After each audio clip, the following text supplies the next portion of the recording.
A long time ago, on a YouTube channel that nobody ever went to. Blah, blah, blah, blah, blah, blah, blah, blah, blah, blah. Guys, welcome to Box Office Addict. Well, I ruined that already. Episode 22.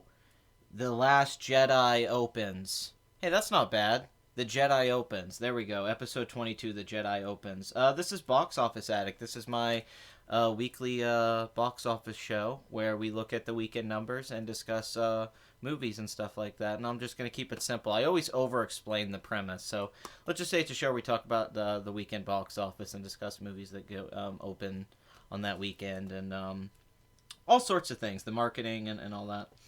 But let's look at the chat right now. Hey guys. Yeah, I'm glad you made it, Bathory. Hello, Game Maker. Hello. Dun dun dun dun dun dun dun. Bum bum bum bum bum. Box Office Addict is on today.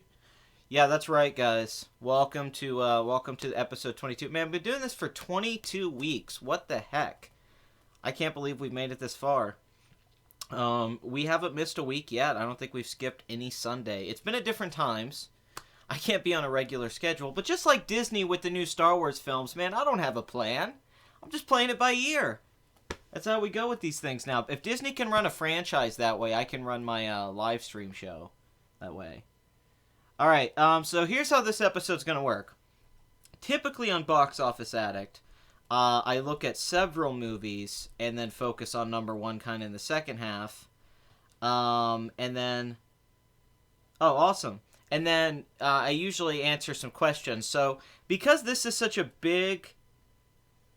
Oh, Jesus. Well, there's going to be... Okay, I'm going to try to keep spoilers down, but Bathory, I don't know what to tell you. I think that's going to be very tough to not put out spoilers in some way. I'm going to try not to, but that's a tough thing to...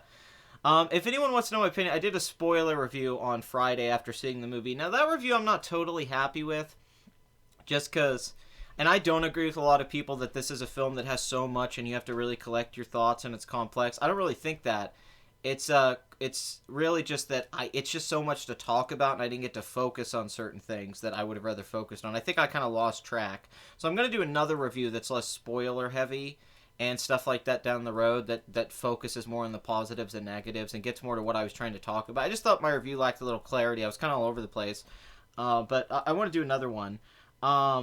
But this episode this week, instead of me talking about of all the movies like I usually do, I'm going to mainly focus on Star Wars.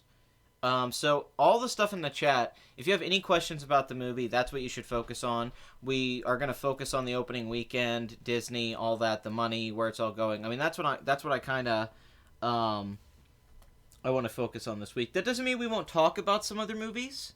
But it's all about Star Wars this weekend, because this is the biggest movie of the year. This is the biggest opening weekend. We all knew it would be. The question was how much. So, we have to go back to the past to tell this story. We have to go backwards to go forward, right? So to go backwards, we have to go and look at a film that came out a couple years ago called The Force Awakens. So, Lucas sells Star Wars, Lucasfilm, honestly, just sells the whole thing. That includes Indiana Jones, LucasArts, and all that, to Disney. Disney then says they're making a new trilogy, a sequel to Return of the Jedi, with the original trio. We don't know who the director's going to be. We don't know who's writing it. We have an idea that maybe the guy who worked on Toy Story 3 is working on a screenplay. It has something to do with Luke Skywalker's lightsaber. What is this? Movie comes out in 2015 to rave reviews, initially. Since this movie's come out, there's definitely a mixed opinion in the air about Force Awakens amongst fans and just filmgoers. But generally, very well-liked movie. But the box office is where it was at. All year, people debated, how well was the new Star Wars going to do? Is Star Wars still as big as it ever was? Will this top Marvel? Will this show up the Avengers? Will this become the highest-grossing movie ever? Who doesn't want to go see this movie? So... earlier that year, Jurassic World opens to $208 million, passes the Avengers. This is an early sign of where things are going. Riding that momentum going into December, a month that nobody said could break $100 million opening weekend. The biggest opening weekend in December was $77 million at the time, I believe, which was either I Am Legend or Avatar. December was a month that you didn't open a movie on for a big opening. I mean, a good opening week, and it's the month you open for word of mouth. Well, Force Awakens comes out and just shuts that down with 247 million, the biggest opening weekend of all time, by far, actually. It ends up with a domestic total of 936 million, which makes it one of the highest-grossing films of all time, even when adjusted for ticket price inflation. This is one of the most seen movies of all time. And then worldwide, it makes $2 billion. It makes $1.1 billion at the international box office. J.J. Abrams has brought the franchise back, right? That's what we all hear. Rogue One comes out a year later. Rogue One, which we will then go look at, was the experiment film, they said, right? Gareth Edwards was coming in to do a war movie, and it was going to not really be a sequel. It's a prequel. It's a new prequel. We were hearing that they were doing reshoots, and there was all these troubles with the production. Film comes out to pretty good reviews. The budget ends up being $200 million due to those reshoots, where Tony Gilroy comes in and basically rewrites and restructures the film. Film opens to $155 million in December. Again, breaks the rule. There's no rules with Disney. Disney keeps breaking the rules. There are no longer rules to how businesses run. That's why it's hard to even gauge expectations anymore of where the movie industry is going, or what's going to happen, or what the financial outcome is going to be for a lot of things, because Disney's literally changing the rules. All the things that we followed as patterns aren't working anymore, because now December is Star Wars month, and it makes all the money. And December wasn't that month before. It was a month that shared with all the movies, and there'd be one film that broke out, like a Marley and Me, but there was never a blockbuster film all the time. Sometimes an Avatar would come out, but now it's the month of Disney. So that film ends up making $1 billion worldwide. So another hit, 2 for 2. Okay, so now we have trouble with the Han Solo production. We know that Episode 9 director Colin Trevorrow gets fired. So Rian Johnson, the savior of the Star Wars franchise. Those who hated JJ's vision say, Rian Johnson's better than JJ. Rian Johnson, he did Brick. He did Looper. He directed that Breaking Bad episode everyone talks about. 2 of them, actually, that everyone talks about. I love that guy. He's a genius. We declared him a genius so foolishly, we were.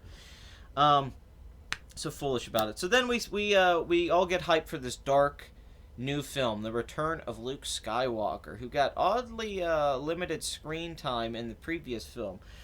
So, what was the opening weekend of Last Jedi going to be? The hype didn't feel as big as it was for the previous film. It just didn't have that Han, Leia, Luke returning factor. The trailer hits were high, everybody was hyped up. I mean, it clearly was still going to be the biggest movie of the year, but the question was, could it reach that 247 million, or could it even break 200 million again? Let's think about the Avengers franchise here. The first Avengers, huge amount of hype, has a $207 million opening weekend. Age of Ultron, everyone would assume, would open even better. Opens less at $191 million. So this is what a lot of people were saying to me last week when I asked for everyone's predictions in the chat and comments. We were getting a lot of 190, 198 under 200. Now, I said 210. And when the weekend came in when it was coming in on Friday, the numbers looked like they were skewing towards about 208 to 212. So I thought, man, I was on the money. But even I was wrong, and the film is now, I'd say, overperforming. Because at 220 million opening, which I did say in my one video to go back, not to try to be like, well, I actually said this, but in one of my videos where I said the movie was tracking for 200 million, I said very clearly I didn't think it would open as well as The Force Awakens or make as much domestically, but I said it would probably still open to 210, 220, and if 220 is the high end, I think I said that. So I think I was at least right in the right area, the margin of it. I kind of knew, like, okay, I always knew it would open over 200 million, but I was skeptical of how much. But I'd say 220, and I said that before, was on the high end, and that's really where we landed here. I think it'll probably come in at lower than that once the actuals come in, but it's still going to be probably anywhere from 215 to 218, 219, something like that. Maybe it'll go up. I don't know. We have to wait for the actuals.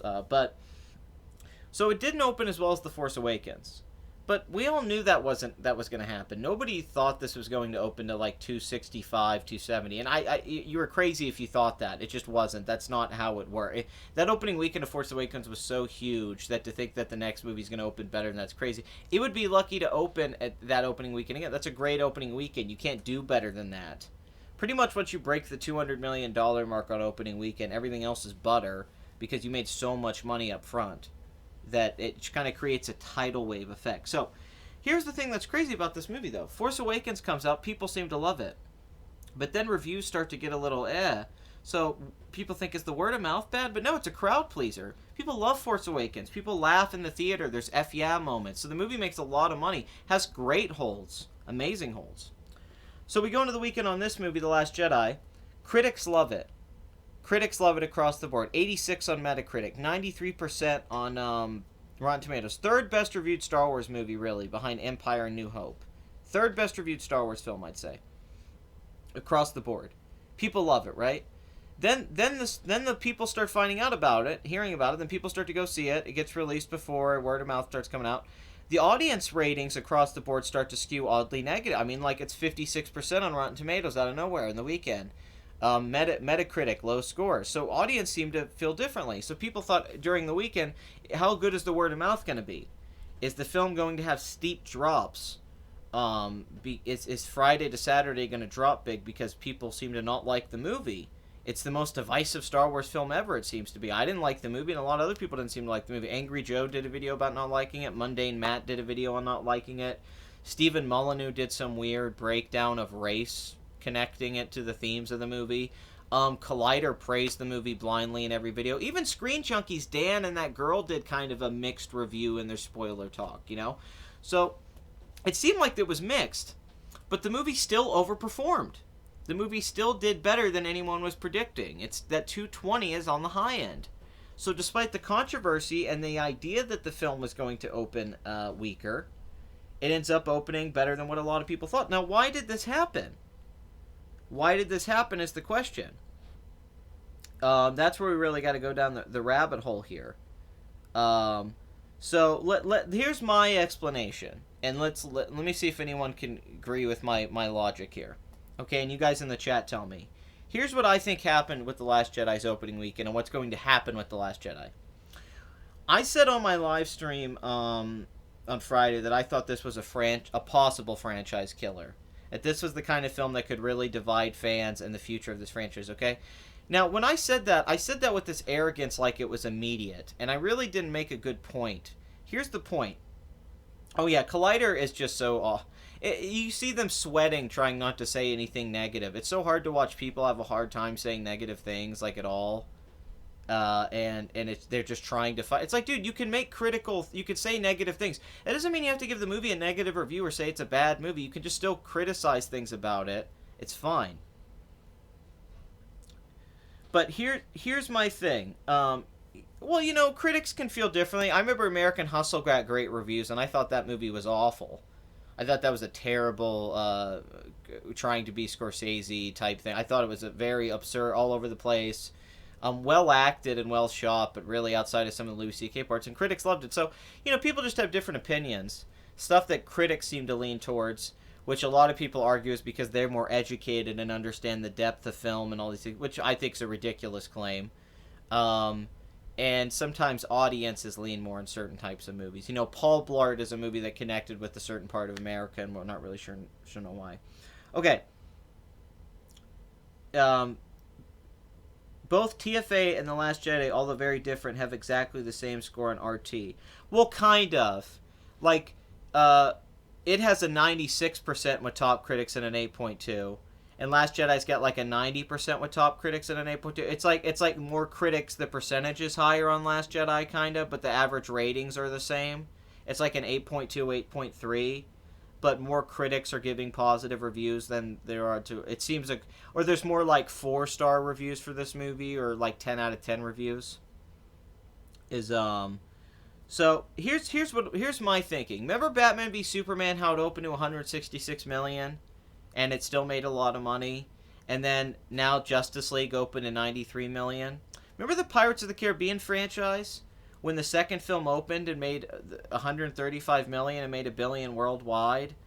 And some of the Collider guys said they didn't like the casino thing, and a few didn't like the Mary Poppins layout. Yeah, but they didn't want to go in depth about it. Like those are like the most shallow way to criticize it, to be like, I didn't like the casino stuff.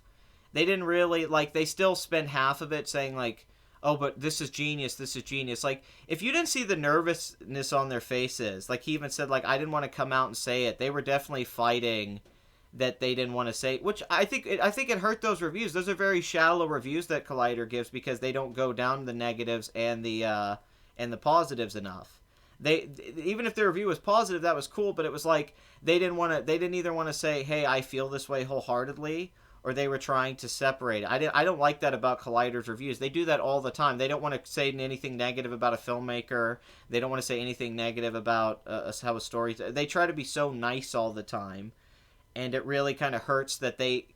I think they are people who could have good opinions and say things that are interesting, but it's like they don't want to. It's like they're trying to make it more accessible for people to come click, which I get. That's that's how you make money, but it almost taints the conversations they could have. It makes all the people sound too similar because everyone's criticizing the casino thing. That's a very shallow criticism. They're not going in depth about the contrived stuff in the writing. They're not talking about some of the plot holes or some of the. They're not really. It's like it's not. They even made a video. Did fans hate the movie before they saw it? I don't think Kristen liked it as much as he said. You're right. You could tell, like, they acted nervous. It's not that I think that they're like just being shills. I think they don't want to say negative stuff too much, and they're trying to be nice because they don't want to upset people. Because it's tough because you're either going to come off sounding really negative, or you're going to come off sounding really positive. Yeah, like the world-class BSer guys. I'm not going to swear here, but the world-class BSer guys, they come off really negative. They come off really negative like crazy because they were super honest about their biases, while the other people come off too positive. It's tough to be negative and positive for a lot of people. They don't... See, this is why I hate YouTube film criticism, because they don't know how to be film critics. Okay? They try to be fans that aren't film critics, yet they're pretending they're film critics. Okay, when you're a film critic, your job is to critique the movie and find flaws and positives and try to make some kind of analysis, ultimate conclusion that makes some kind of sense that you also add something to, so it's not just a pointing out a synopsis. You're not just explaining what the movie is. You have to bring something to someone to want to hear your opinion on it. This is what Siskel and Ebert did. This is why we like them. This is what Pauline Kael did. This is why this is the basis of film criticism. Your job is to make observations like a stand-up comic would, or a writer, anything like that. You're supposed to observe things and point things out and make interesting observations off that, positive or negative. But you're supposed to kind of give that view. They try to be either super happy, bombastic, or people embrace the negative. People are so passionate about hating stuff so much, they forget to be passionate about loving things. It's okay to be passionate and love Star Wars. You don't always have to just be passionate when you hate something. You can still be passionate about things you love. The problem is that you also can't treat it like it's sacred ground where you can't say something is I want to swear, but I'm trying not to swear here because I try to keep box office ads a little cleaner. But it's something, you gotta be able to call out crap when you see it, and people aren't stupid because they don't like a certain thing or they don't get it.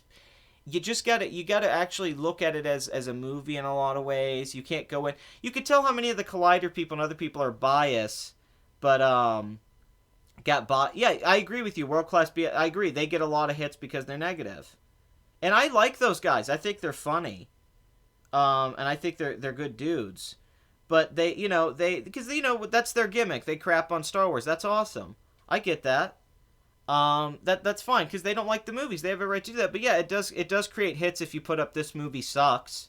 I could have put a my review star, and I did that before. I'm done with the Alien franchise, and I was really done with the Alien franchise. So I've done the same thing. I'm not going to be a hypocrite. I've done that. I've crapped on movies, and made videos. Dark Tower, but those were things where I was very insulted by how it was handled, even at a very micro level. I mean, it was very much like they didn't care.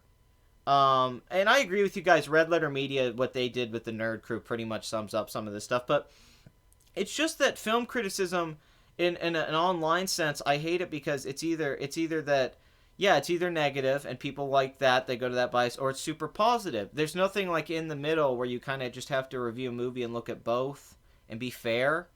Everyone's so hyperbolic. A movie's either a 9 out of 10. Like, everyone who loves this movie is giving it a 9 out of 10 or an 8.5. They can't say maybe it's a 7. Maybe it's a 6. Maybe, that's not bad. And then everyone who hates the movie saying it's the worst Star Wars movie ever and it's terrible. You know? There's nothing there, that doesn't really end up feeling like it has much substance to it. It just seems like you're just leaning on hyperbole to try and be cool and get people to be happy because you agree with them. But the most interesting kind of things, videos and reviews I find, is when they're not totally something you agree with or disagree with. They leave you kind of hanging to come to your own conclusions on certain aspects of it, and because you're not sure in totally what intentions mean and what the result is in something. Yeah, don't get me wrong. I made that Alien Covenant review where I said I was done with the Alien franchise, and I crap. But that was like after years of being screwed with. I mean, I can get if people feel that way with Star Wars. I do. I relate. That's how I am with Alien. I love the Alien franchise, and those last, just Ridley Scott in particular. I made that video as an attack on Ridley Scott and the idea that he's had this legendary great career, even though several of his films, I'd say more films than not, are bad. He's made more bad films than good films, in my opinion. And I was trying to make that video to kind of destroy his, not destroy his life, but at least break through the illusion somewhat that Ridley Scott's somehow infallible, or that he couldn't make mistakes or make a bad movie or make bad decisions in the same way that George Lucas could in the prequels. It's so easy for everyone to crap on George Lucas, but they don't give that same kind of treatment or Zack Snyder, but then other filmmakers just kind of get a pass because they made great movies, and it's like, well, that doesn't mean they can't make a bad movie down the road. It's always possible. Ridley Scott makes a lot of movies. He makes, pretty much every year he makes a movie or two. So it's like, it's like Woody Allen. It's going to be hit and miss. You can't make a movie every year and every movie's going to be a masterpiece. It's hard to do that. It doesn't really work that way. You need, pre-production's a very important thing. An argument for why Kubrick's films are consistent is because he spent so many years on pre-production that his films were so polished by the time he made them. But the thing with, there's just a lack of real criticism getting to the meat of things. But I do think this film will open up an honest conversation that we haven't had about Disney and Star Wars and the franchise. The Force Awakens, you had to break through a lot of barriers with people to have honest conversations about that movie. Jeremy Jahns didn't like it, really? That blows me away, because he usually just goes and looks at the Rotten Tomatoes consensus and just agrees with that. So if he actually had his own opinion, it was great. But here's the thing, with Last Jedi. It's one of those movies, to me, it takes me back to Pirates of the Caribbean, Dead Man's Chest. I remember this. People still argued that was a great movie. The Matrix Reloaded. These sequels that make a lot of money that everyone goes to see that aren't really hated at the time. Now, Pirates 2 did get mixed reviews, but a lot of people said Reloaded was great at the time. A lot of people, I remember these sequels, right? Or Batman v Superman comes out and still makes a lot of money. I think what this movie's going to do, and I could be wrong, so don't take this as an absolute. I think the effect here is for the long term. The immediate thing here is this movie will make a lot of money. Maybe not The Force Awakens, but it's going to make a lot of money either way. This movie's going to make at least $1.5 billion worldwide. It's a hit, right? So they're going to make a lot of money. But how does this affect Han Solo? How does this affect... so Jeremy Jahns didn't like... Well, hey, man, good for him. I mean, I'm not saying because I agree with it or not, but I'm glad that he... And Angry Joe, too. That made me really happy with Angry Joe. I thought Angry Joe was just... Because I remember he liked Suicide Squad and stuff. I thought he was just going to praise this movie. But he actually, people are getting mad at some of the fans who have the problem with the lore. I've been hearing that debate a lot. That those of us who are upset how they changed the lore, we're the ones that are in the wrong for that. Because in the original trilogy, the lore wasn't established. We just went with it because we were young and our imagination accepted these things. So when they do new things, we're questioning them and we don't treat the original films that way. Well, yeah, I agree with you. Pauline Kael made hyperbolic statements. I agree with that. I don't disagree, but her writing was so good it didn't matter. She still always made points. She was such a good writer that if she made a hyperbolic statement, she could back it up with her writing. A lot of the hyperbolic clickbait titles on the internet are not backed up by the content that you get when you click on the actual video. Like Pauline Kael she could write something and make you go, oh my god, you pulled the rug out right from under me. She was that smart and really understood how to manipulate things. She knew how to make a good movie sound bad and make a bad movie sound good. And that just opens up interesting conversations. You know, you want to hear someone make a. I want somebody to give a negative review of The Godfather, and I want somebody to give a positive review of Troll 2. I think those are important things, and I want you to be able to have the ability to do that. I think that's what I'm trying to get at here. We have to be able to explain things in a way where it's interesting. So the conversation's going to get boring because it's just going to be a lot of fighting, and nobody's ever going to get anywhere. We're just going to be fighting with each other. And I don't really like that. I don't want everyone just arguing about if this movie sucks or not. I want us to actually get to the meat of it and try to figure it out together. Because it used to kind of be that way. I remember back when the Matrix sequels came out, before everyone just decided they sucked, we actually had really interesting conversations about the Wachowskis and where that was going and what happened to Hollywood and where things were happening. And then now the conversation is just dead. You can't talk about Avatar without people either hating it or saying it's good. You know, you can't just have conversations about things anymore without it being. It just gets, I'm just tired of it. And I get that there was always hyperbole, but I just want something that has more. I just want to hear point of views I've never heard before. And Pauline Keller, Siskel, and Ebert will present a point of view that I never heard before. Even if I didn't agree with it, if I thought that's a crazy thing you just said, it was something I never heard. I don't feel like usually when you click on a YouTube, if you watch 30 YouTube critics, it's the same thing. Even me, I'm not that original. We're saying the same stuff over and over and over again. That might be accessibility.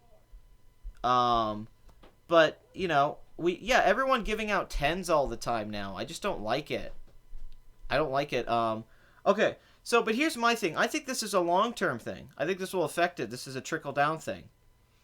I think that down the road, that this will affect Episode 9 financially and critically. And not just this trilogy, because people are going to go see the last in the trilogy. I think this is going to hurt the franchise long-term. That trilogy they want to do with Rian Johnson. So now, they're still making a lot of money. But like I said, this is how pirates and all that stuff kind of. I'm just saying that bold hyperbolic statements have always gotten it. Oh yeah, of course, that's what a headline in a newspaper is, really. I mean, that's what yellow journalism is. I mean, it's getting people to read stuff, and that's always an issue. But let's say though, let's take away all the arbitrary stuff. I think what's going to happen is the people who don't like this movie and don't like the stuff they did with the lore aren't going to kind of come back to it. And the new audience they're trying to get that they want, a more millennial audience, I'm assuming, I don't know. If they get them, that's cool. But you're also affecting everything before. Like, these new films aren't made for the old school Star Wars fans that saw the old movies. And I get that. It's a deconstruction. And JJ even started that. But the problem was, you have two separate visions of filmmakers clashing. You have J.J. Abrams, who has a mystery box. So when people say, well, you're the one who made Snoke important. You're the one who made Rey. No, J.J. Abrams did. Screw you. J.J. Abrams clearly put those things in there to be talked about. Those were not put in there just because. I hate when people say, it's this J.J., this is what he always does. If it was another director, I might agree with you that it didn't matter that Snoke was in there. But clearly that was a setup thing. Then you have Rian Johnson, who cares about Kylo Ren and Rey and Luke and Leia and this whole other storyline about the Jedi. He doesn't care about the stuff that J.J. was playing with. That's fine. Okay, but the problem is there's no real connectivity as a sequel. And then you're going to bring J.J. back to what he does, which is different from Rian Johnson. And what is he going to do? Is J.J. going to come back and bring Luke back again with this green lightsaber to give fans what they want? Is he going to actually say whose Rey's parents are? Is he going to say, Kylo lied to you, they're actually this person? That's kind of the issue we have here, is that you might have a trilogy that's unbalanced, in the same way that Return of the Jedi felt out of balance with the original with the Empire. Because Empire is a much different movie than New Hope, but everything that happens in it just makes New Hope a better movie. And it feels organic to go to those places. And then Return of the Jedi, some of the stuff doesn't feel as organic, except for the highlights. I'm worried if we go back to JJ, it's going to be jarring to people. Because what if he does retcon the stuff that Rian Johnson What if Snoke comes back? What if in this movie all this stuff happened, and in the next movie Snoke comes back, Rey's parents... So it's going to make Rian Johnson's whole film was about subversion and being meta about Star Wars and deconstructing Star Wars and taking your expectations and twisting them. And that's the thematic line of the whole movie, right? Okay, but then if JJ just changes that again, that'll make that have less impact when you go back to watch it. Just like this movie can impact Force Awakens for a lot of people. It's like they don't care that there's a trilogy. It's like Pirates of the Caribbean with Davy Jones and these new plot threads, and they kind of lose what made the original film so appealing. It's like with this movie, I think they forgot what made Force Awakens so popular, and I think with the next film they have to be, you have to be careful. You have to be careful with the sequels. Also, you just have to be, the Han Solo film's a big deal because a lot of people know the negative press around that. And even if that film is decent, is it going to be the film that people rush to like this movie? I don't know if the premise is as appealing to people as Rogue One was, or as this movie is. Old Luke Skywalker. Luke Skywalker's, the premise to Han Solo is really just not that great. I so far, if you have to get audiences to really want to go see a younger guy play Han Solo, that's going to be, I think, tough in marketing. And Disney clearly knows that's going to be hard. That's why they redid the movie. They know that's a tough thing to do. It's kind of crazy that's the movie they wanted to make instead of making just another Star Wars film that it doesn't have an original character in it. Why didn't original OT character? Why didn't you just say, hey, here's a film by Ron Howard that's a different part of the universe or something like they're doing with Rian Johnson? Why would you do Han Solo? That part's still weird to me, why they want to do Han Solo movie. But, the long-term effects of this, I think, are going to be seen years down the road. Just like the merchandise has been affected. They made all that merchandise for Force Awakens, and now there's just piles of it that didn't sell because they made way too much of it, and they overpriced it, and not enough people bought it after the holidays. Same thing with this movie. They could sell 1 billion porgs, and that's fine. But they're not going to sell a bunch of other stuff, and that does add up and add up and add up. The prequels merchandise sold off the shelves like crazy. So, it's also a world where merchandise is changing, but they have to be careful with this. You have to nurture this stuff. Marvel has nurtured their franchise perfectly because one vision has overseen it all, and there's been a consistency and a continuity with tone and storylines. And, and this is... Yeah, but my Han Solo merc sells when it's Harrison Ford. I am interested to see how it sells when it's not Harrison Ford. I want to see if that transfers. Because they haven't done that yet. They haven't really done another actor playing... Anakin, sure, and Obi-Wan, they did that and that made money. But this is Han Solo. Obi-Wan was an old man. And, Anakin we never saw before Darth Vader. It's going to be weird. Because Han Solo wasn't an old guy when he was Han Solo. In the first Star Wars, Harrison Ford's 34. He's not old.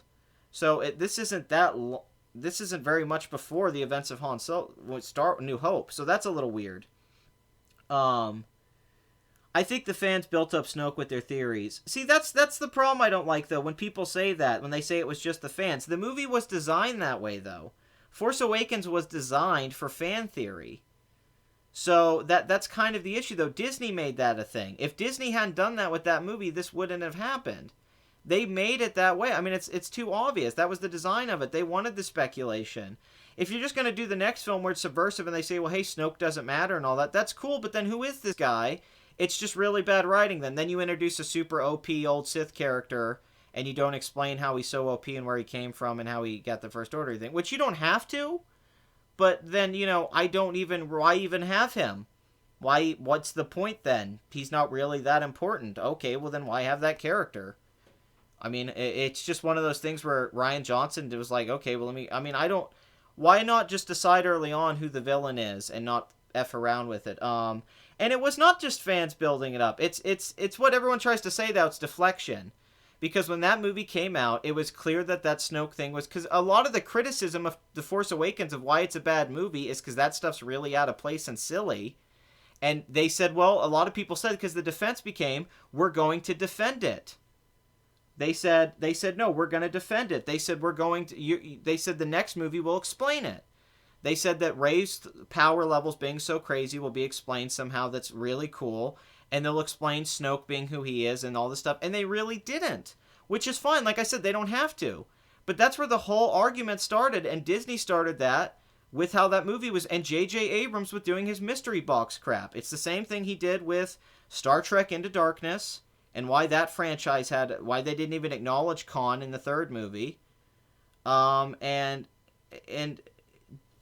Lots of people are saying that Rian Johnson once went into hurt. I don't think he went to hurt Star Wars. He went into. See, here's my biggest issue with The Last Jedi, and people who love it even, is that the movie, because Rian Johnson approaches it this way, and the movie is thus a reflection of this, the movie is made in a way where it says it's more intelligent than Star Wars and the fan base and the lore. It says that it understands these things better, and these are their best decisions, and these are right, and these other things are wrong. But the problem is that Star Wars, as it is something that's kind of for everyone, and the genius of it is finding a balance to where it has universal appeal in the right ways. Subtle big changes. But the movie's so obsessed with subversion that Rian doesn't commit to anything. You know, Rose crashing into Finn makes no sense. That only happens because it's set up that Finn's going to die, and he doesn't want to give you that, so he has her crash into him. But all she does when she does that is cause the entire... that means she just committed everyone to death. Everyone's going to die. Because she did that to Finn, which could have killed him, and kisses him, she just had it where everyone's going to die. See, that's the problem with this thematic argument that it's all about subversion. Rian Johnson doesn't pull it off well. If the whole film had great moments of intelligent subversion, like he tried to do with Looper, but he doesn't know how to construct these things in an intelligent way. He just knows what they are in a shallow way. He doesn't know how to put it together in an intricate way. Rose's character in that thematic through line and how she's used at the end there to subvert your expectations is not clever in the way it's attached to the rest of the film, because that relationship's hardly developed, and Rose's decision is insane. It's insane. It just, everyone's going to be dead now. She doesn't know Luke's showing up. And that's what people think. They think just so many of the positives are subversion. It's meta. That doesn't just mean it's all good. It's not just good because it's subversion. He committed too much to subversion that he forgot to actually do anything. That's the problem. He didn't actually... Why not kill Finn in that moment? That doesn't need to be a subversion moment. That doesn't need to go against your expectations. And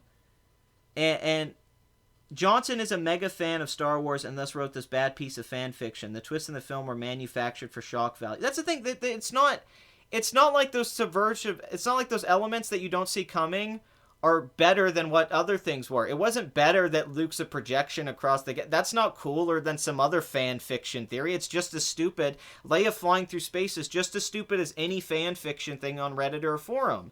It's not that Rian Johnson wrote more genius stuff that some other Star Wars fan couldn't write. That seems to be the problem here. They're like, oh, fans got obsessed with their theories.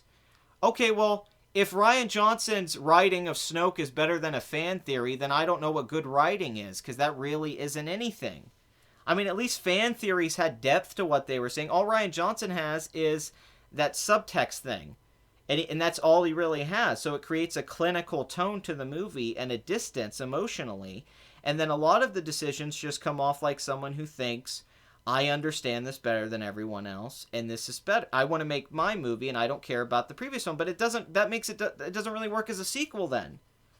Because Empire still works as a sequel, and it subverts your expectations, but it's still a sequel to New Hope.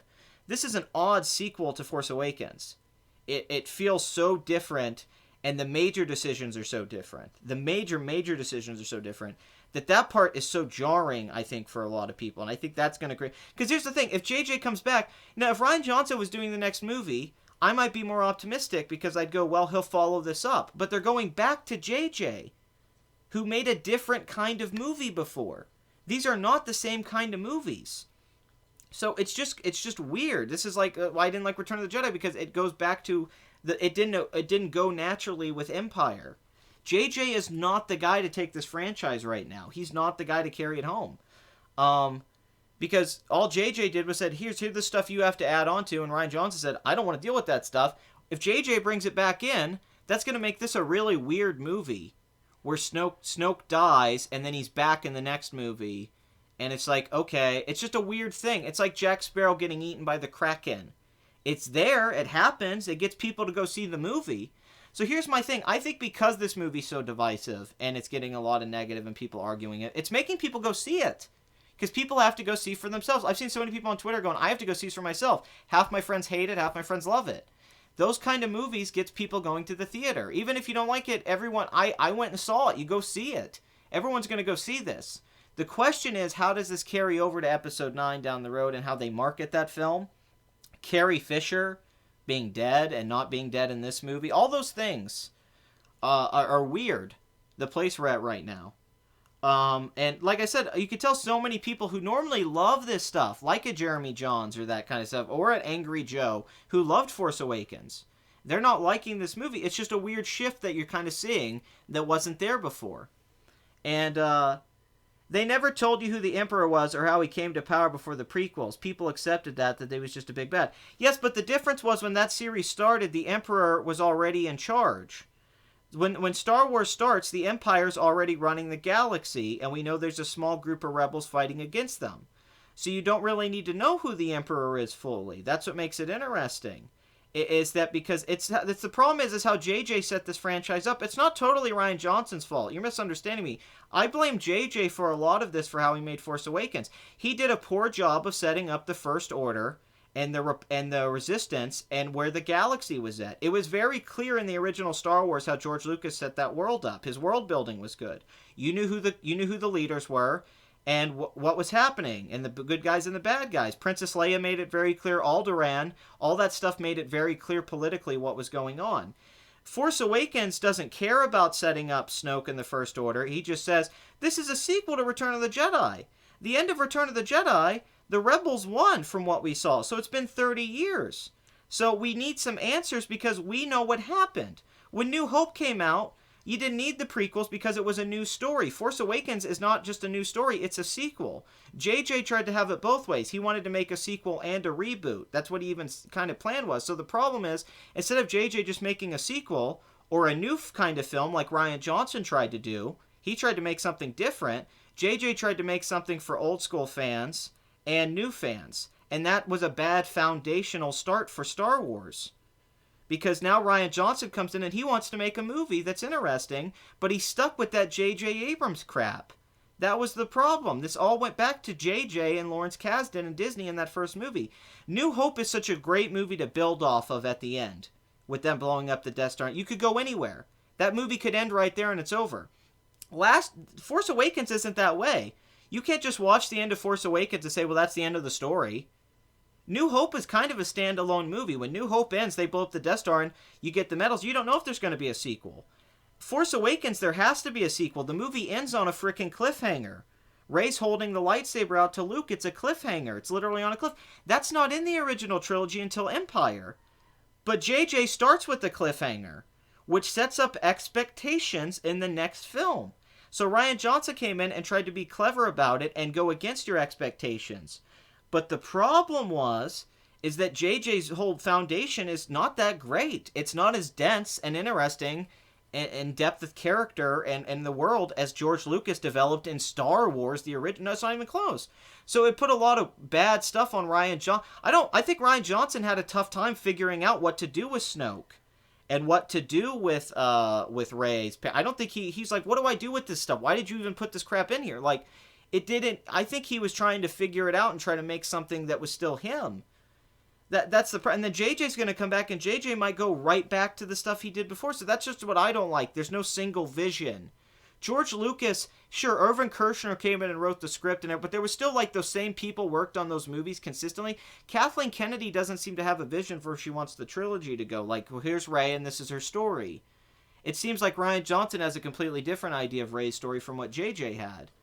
I don't really, and because it takes place immediately after too. Like Empire Strikes Back, what doesn't that take place like a year after New Hope or a few months when they're on Hoth? So you can get the idea that time has passed. This movie sets it up like this movie takes place right after the events of Force Awakens. So what is this, like 1 minute after? Like 1 minute after? So the characters acting so different, it's weird. Like Poe acting a little different or the slight differences because we just saw them right before. It's like, well, why did you do this? I think it would have been more interesting to not start with him handing her the lightsaber. I think they should have started with Rey and Luke already or past that to give us a sense of time has already passed and they've already been talking. So then you don't have to have that setup stuff. And then that goes against us waiting expectations. But Ryan was so obsessed with subversion that he forgot to tell a story. There's not really much of a meaty story. Don't you think that Johnson had deliberately bad and boring answers to the mystery box stuff? I I don't know. He didn't even want to answer them. He didn't even care. He wasn't interested in it. He wanted to make his own, which I'm fine with. But it's a trilogy, and those things are going to affect it emotionally. Like, who you want to connect to. Like Rey, Poe, and Finn. I don't feel that much drama when Finn hugs Rey at the end of the movie, and Poe says, hey, my name's Poe. And you kind of want that because they're the main characters in this series. Where you feel devastated when Han gets taken at the end and gets flown off by Boba Fett at the end of Empire, and Luke and Leia meet each other. It's emotional. Now, there's an emotional moment between Kylo and Rey, but you want it between everyone. You want to feel more, but it's because JJ and Rian didn't connect the movies. It didn't have that same kind of team on it, and that does create an issue.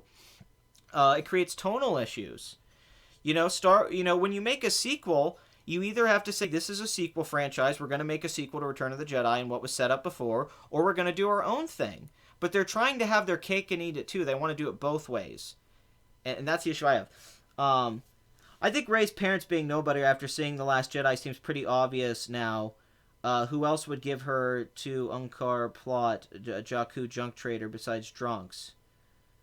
I don't disagree with that. I just wish they hadn't had that flashback where she gets dropped off and she looks up and Kylo, and they made a big thing. I mean, the whole movie has this kind of ominous mystery around it. I wish they would have just started at the beginning with Rey saying in Force Awakens, yeah, my parents were junkers and they got rid of me. I mean, I don't mind that being Rey's character. I just wish that was Rey's character. Like Luke's character, let's go to New Hope. He lives with his aunt and uncle. He wants more. He's a farm boy. And then his aunt and uncle get killed, so you get his emotional investment in the war. He wants to be part of this thing, and it was already where he was going naturally. Then he finds out he's special, a Jedi, and that his father was a Jedi, and it carries over to him. That's all very good setup. You now know Luke why he wants to be a Jedi because of his father. And the problem with the problem with the Force Awakens is that when Rey comes in, and she just is on this planet, you don't really know anything about her. So that makes you go, oh, what's up with this girl? What's going on? And then this movie says, well, there's nothing going on. So it's like, well, then why do I care about her motivations in the story? And I get that she feels like she has no place, but that's not, like, what... Why is it so... Why can't she know her parents are and be upset about that? Why couldn't that be the place to start? Why does it... Like... Why make it a plot reveal thing? It doesn't make it more compelling. It'd be just as compelling if Rey had always been that way. That's what I'm saying. Rian Johnson's trying to fix things that I think JJ set up. Like, why did JJ do that stuff? It was kind of silly to even do that. And Rian Johnson says, well, let me explain it. Her parents aren't special. Anyone could have the Force. That should have just been the attitude from the beginning. They're just flip-flopping it now because it's two filmmakers with two different creative visions. And they're clashing from film to film. JJ won't stick with parents. But that's the thing. What if the next film JJ says they are someone? Then that's going to make Kylo's a liar, which is cool, but like, we have no idea if JJ won't come in and say they are someone, because he might have a totally different thing. That's what weirds me out about this. It's not like... I don't like that there was no connectivity of conversations about what was going to happen with each thing. And it's clear there wasn't. And I just wish there had been more of that. I know the original Star Wars trilogy was made up as it went along, but a lot of the same people were working on that stuff. These are different screenwriters. I mean, Lawrence Kasdan and J.J. Abrams wrote a script, and then Rian Johnson wrote a script. And, I think they both kind of have different things, subjectively, that they like. And where's that going to go for Episode 9 is the question. That's the weird part. Man, KOTOR 2 has the most BS opening to any game ever. The first part of that game is such crap. It's like a troll. Well, I can't believe I'm sorry, I'm going to check the score of this game. Oh, great. Patriots 27 to 24, so they won. Crap. Yeah, I'm a Steelers guy, so this is upsetting. Unless we're winning here. Ben Roethlisberger pass short left to Dan Woodward, New England 6 yards. Yeah, I don't know. I don't know what's going on. Yeah, I was really getting ready for that game. Sorry, going back to Star Wars. Steelers kind of needed to win that game to get home field. But my main issue, so here's and also it's funny that I love Rian Johnson. People are like, is it going to be a remake of Empire Strikes Back? No, it's going to be Empire and Return of the Jedi. Screw you, JJ. I beat you to the point. But I'm going on way too much about the movie, not the box office here, which I'm sorry. But I was just saying that I think this is a long-term effect, that the reception of this movie, much like how Pirates of the Caribbean isn't the franchise it once was.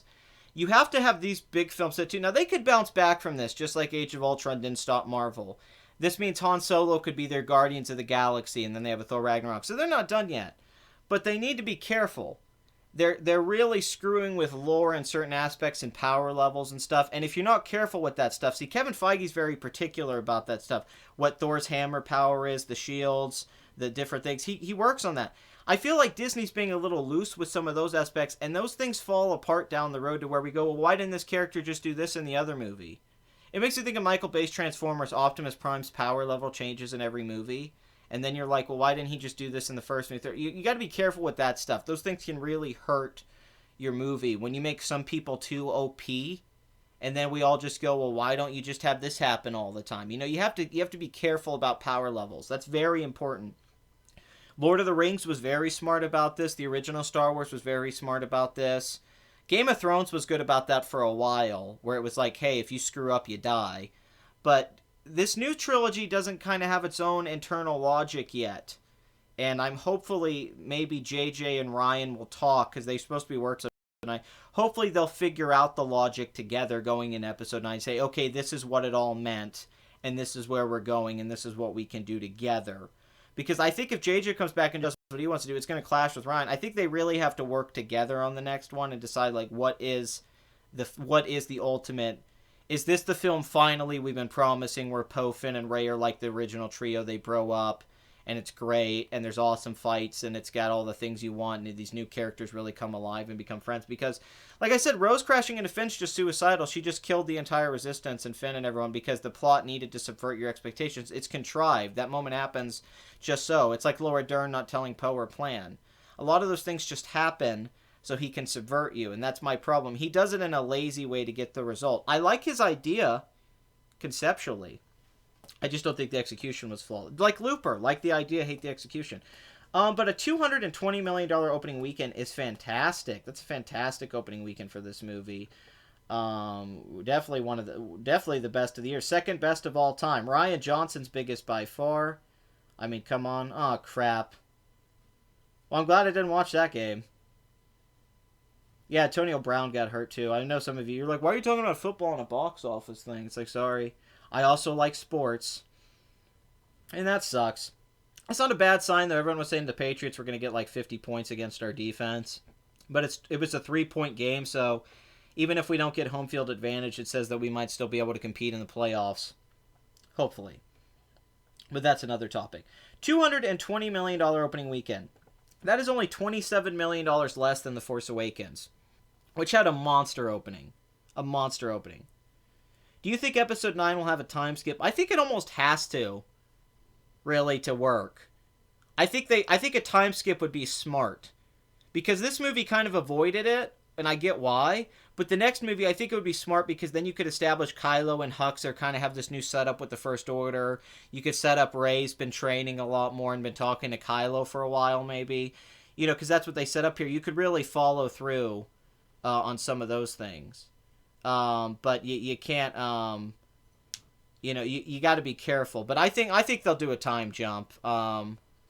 I mean, Return of the Jedi didn't have a huge time jump. I don't think so. I mean, it kind of did, but I think a time jump would benefit the story right now, personally. But maybe I'm wrong. Yeah, that's the thing. The prequels still made money. People talk about how much they hate the prequels and everyone hated Phantom Menace. And don't get me wrong, Attack of the Clones did not make Phantom Menace money. But by the time Revenge of the Sith came around, it made a bunch of money too. I mean, people go see Star Wars. There's a reason it's as popular as it is. People love Star Wars. The question is, how long can that go on? Does that go on forever? Or does it eventually burn out? You don't know. One of my biggest beefs is I wish they would have killed Finn in that moment. I thought that would have been a really powerful moment and kind of made a lot of sense even. Because the movie to me felt like it was about anyone can be a hero. It's not just about the Skywalkers and the special Jedi and this certain family and these people. Anyone can be special. That's why Rey's parents aren't nobody. So I thought, okay, well, Finn will save the day, not Luke. Finn's the hero, because anyone can be a hero. But then the hero just ends up being Luke Skywalker again. I think you're giving Rian Johnson too much credit. You always have. It will be... You're not wrong. There's actually Oliver Harper on his channel. One of the guys on there said that I think we need to start acknowledging Rian Johnson's a very overrated filmmaker. And I'm getting at that point now, too. I think I felt I drank the Kool-Aid, like a lot of people, where I saw Brick and I loved it. And he's such a good director and Breaking Bad that I just assumed he's a genius. But, yeah, this and Looper really make me question. Here's what I think. I think he's a good writer, even. He's just a bad storyteller. That's really one of the issues that Rian Johnson seems to be having, is story. Because really, Brick is all about the meta stuff and being subversive and changing things. And I think that kind of affects it. To Laura Dern's credit, if you're in charge, you don't have to explain yourself to all your subordinates. You have a plan and you know it's the best course of action. Yeah, but when she was the boss and Pro shouldn't have questioned her. Yeah, but wouldn't it have just been... I mean, that just feels like you're explaining that so it's necessary for the plot. Like, wouldn't it have been, if the movie's about being, like, the characters being kind of intelligent, which is what RJ's going for, too, like, wouldn't she just say, like, hey, here's my plan and this is what we're gonna do? Like, wouldn't that just make sense? I mean, she doesn't have to explain herself, but that doesn't mean she shouldn't, because people are dying. She's sending people to their death. And Poe actually has a very good reason to be upset because people are flying out and dying. And he said, you're flying us into death. And she never sits down and tells anyone, hey, I have a plan so we won't all die. Oh, Oliver Harper's great. I mean, why wouldn't she just tell them? Why make them all fear their death so much and freak out to where Poe can convince people they need to have a mutiny? I mean, what is she? Is she stupid? I mean, you could be a boss, but it doesn't mean you have to not tell a bunch of people that are on a ship about to die what you're going to do. Why didn't she just say, like, hey, I'm going to go to this planet and we're going to have this planet. Be like, okay, it was all convenient so the plot could be the way it is. Just like the fuel thing's convenient and the shields are convenient and then being out of distance to not get shots convenient. And that it's so hard for the First Order to destroy them. All that stuff's very convenient for the movie. I mean, every single thing about it is like, wait, why don't they just they only send a few TIE fighters over, they blow up the Leia and Akbar, and then they go back, and then nothing happens. It's like, none of it, it's too convenient for the story. He doesn't earn a lot of those things. That should be more intelligent. Like I said, that's a really lazy way for Laura Dern's plot reveal. Why not write a smart way for Laura Dern's character to do those things? There's a more intelligent way to have those things unfold. You don't have to settle for, like, well, she doesn't have to explain it to him. It's like, well, it should be better than that. It shouldn't be that, like, simple. For a movie that's trying to be deep, this is a movie that's trying to have subtext and themes and be deep, so it should at least treat those things a little deeper, too.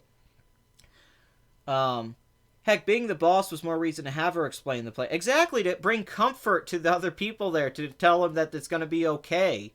To bring a little bit of hope to it, to not... And Leia says she didn't want to be the hero. It's like, it's not being a hero. It's having a plan. Kevin Smith doesn't seem like he can be bothered direct. I mean, well, he shouldn't be directing. When you watch episode 9, I'm afraid you'll find the mystery boxes all still quite operational. Yo, mystery boxes are still quite operational. Oh, also, the worldwide opening. About 450 million worldwide. 230 million foreign. Huge opening. Huge opening. So, who's this really big for? Well, Disney, of course. This year where they've bought Fox, and they're just growing and growing, and this movie making so much money. I'm going to name a few people here. I think this is big for Mark Hamill. Mark Hamill as an actor has been underappreciated. He's an American treasure, damn it. Great actor, great man, great in interviews, wonderful. This is the biggest movie he's ever really been in. You know, I mean, Star Wars has probably been seen by more people than most movies, but this is forever in years. This is the biggest thing. And I hope this brings his career back. The directors go, wow, Mark Hamill really can act, and why am I not casting him? I think this is huge for his career. I mean, not that he wasn't already back, but I think this is going to bring him a closure that he probably didn't feel he got before. And all sorts of work, and he's going to get appreciated for this that he probably didn't get appreciated, like for Return of the Jedi by George Lucas and that. I think Disney, even if they don't take care of him, I think a lot of people will. Yeah, I like Kevin Smith too as a guy. I agree. It's really just his work outside of that, his filmmaking. But no Mickey Mouse stuff. But I think Mark Hamill. I think this is big for him.